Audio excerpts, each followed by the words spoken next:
দুই এলসিতে এস আলম গ্রুপের অঙ্গ প্রতিষ্ঠান পাচার করেছে $815 মিলিয়ন। এস আলম গ্রুপের অঙ্গ প্রতিষ্ঠান এসএস পাওয়ার লিমিটেড 2019 থেকে 2023 সালের মধ্যে বাংলাদেশ থেকে $815.78 মিলিয়ন বা প্রায় 10,000 কোটি টাকা পাচার করেছে। খালি করেছে দেশের কষ্টার্জিত বৈদেশিক মুদ্রার রিজার্ভ। এসএস পাওয়ার চট্টগ্রামে তাদের 1,320 মেগাওয়াট কয়লা ভিত্তিক বিদ্যুৎ কেন্দ্রের জন্য মূলধনী যন্ত্রপাতি আমদানি করতে এলসিগুলো খুলেছিল, কিন্তু এসব এলসির বিপরীতে একটি পণ্য বাংলাদেশে আসেনি। তারপরও টাকা চলে গেছে দেশের বাইরে।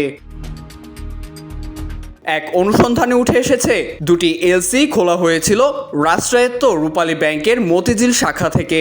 রূপালী ব্যাংকের দেয়া ভুয়া চালান সহ বিভিন্ন নথির বিপরীতেই এসএস পাওয়ারের চীনা অংশীদার সেপকোর কাছে অর্থ স্থানান্তর করেছে বাংলাদেশ ব্যাংক। গত 15 বছরে বাংলাদেশের গণমাধ্যমে বড় আকারে অর্থ পাচারের বিষয়ে প্রতিবেদন হয়েছে, তবে এই প্রথমবারের মতো পেপার ট্রেইল অনুসরণ করে অর্থ পাচারের জন্য কিভাবে এলসি ব্যবহার করা হয়েছে তার প্রামাণ্য নথি সংগ্রহ করা হয়েছে। তবে এসএস পাওয়ারের চিফ ফাইন্যান্সিয়াল অফিসার এবাদত হোসেন ভুইয়া এই দুটি এলসির বিপরীতে অর্থ পাচারের বিষয়টি অস্বীকার করেছেন। গত 23 সেপ্টেম্বর তিনি বলেন, আমাদের চীনা অংশীদারের কাছ থেকে নেয়া ঋণের মাধ্যমে এই আমদানির অর্থ পরিশোধ করা হয়েছে। এসব পণ্য ঋণ চুক্তির আওতায় আনা হয়েছে, যার বিপরীতে কোনো অর্থ বাংলাদেশ থেকে পরিশোধ করতে হয়নি। এই বিষয়ে কথা বলতে রূপালী ব্যাংক কর্তৃপক্ষের সঙ্গে যোগাযোগ করার পরামর্শ দেন তিনি।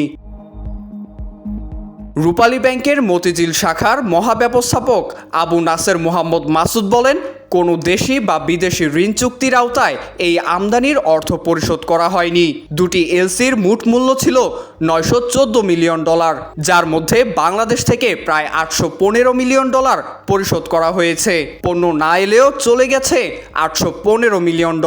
এসব নথি বিশ্লেষণ করে দেখা যায় এসএস পাওয়ার অর্থ পাচারের ঘটনা আড়াল করতে অন্য কোম্পানির আমদানি চালান, ভুয়া নথি, 2025 সালের তারিখের আমদানি চালান, সংশ্লিষ্ট নয় এমন আমদানি অনুমতিপত্র, এমনকি আমদানির জায়গায় রপ্তানি চালান দেখিয়েছে।